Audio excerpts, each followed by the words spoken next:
إن شر الدواب عند الله الصم البكم الذين لا يعقلون.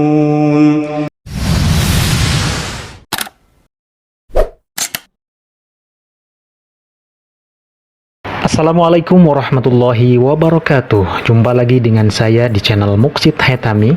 Semoga sahabat sekalian sehat semua, panjang umur, murah rezeki, terhindar dari penyakit, dan semoga bisa melaksanakan haji dan umroh ke Baitullah. Sebelum lanjut ke video, saya mohon dukungannya untuk like video ini, subscribe bagi yang belum agar lebih semangat bikin videonya, dan semangat mengabarkan atau sharing seputar umroh, haji, Makkah, Madinah, dan sekitarnya. Subscribe dan nyalakan loncengnya, syukron. Juru bicara Kementerian Kesehatan Dr. Muhammad Ali Abdul Al-Ali mengatakan kepada konferensi pers harian bahwa 1122 kasus baru dilaporkan di seluruh kerajaan Arab pada hari Senin. Menurut data yang dilansir World Matters, Arab Saudi memang baru saja masuk 8 negara Asia yang mencapai lebih dari 10.000 kasus corona di Asia. Adapun peringkat pertama jumlah kasus dipegang Turki, disusul Iran, kemudian China.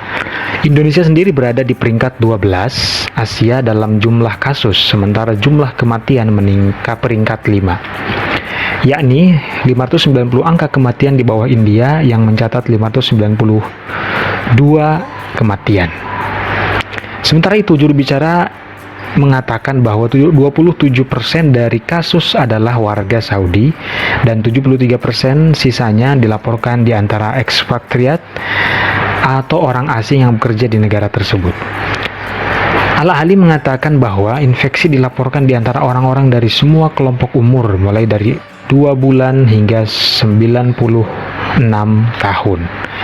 Sementara 6 kematian baru telah dilaporkan, meningkatkan angka kematian menjadi 103. Orang terakhir yang meninggal adalah ekspatriat, 5 di Mekah dan 1 di Jeddah, berusia antara 23 dan 70 tahun.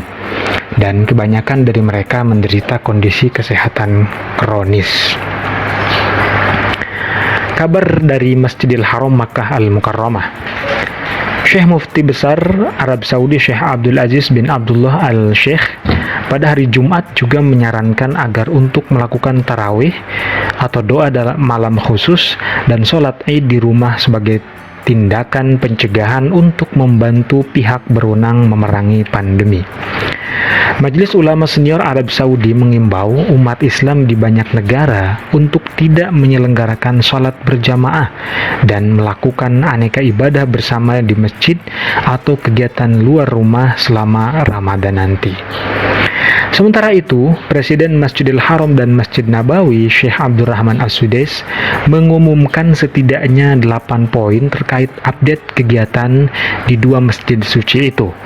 Poin-poin tersebut adalah: yang pertama, sholat tarawih akan diadakan tanpa kehadiran publik, terutama akan dilakukan dengan staf Masjidil Haram atau para pengurus. Kemudian, tarawih telah dikurangi menjadi 10 rakaat, 6 ditambah 4 ditambah witir.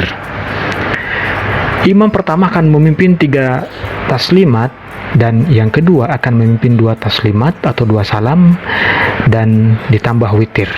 Sementara kunut akan dipersingkat. 4. Layanan buka puasa dibatalkan di kedua masjid suci, baik Masjidil Haram maupun Masjid Nabawi. Meski demikian, pembagian atau pendistribusi untuk iftar di sekitar kota Makkah dan Madinah tetap dilaksanakan. Kemudian yang kelima, itikaf akan ditiadakan di kedua masjid, baik Nabawi atau Masjidil Haram.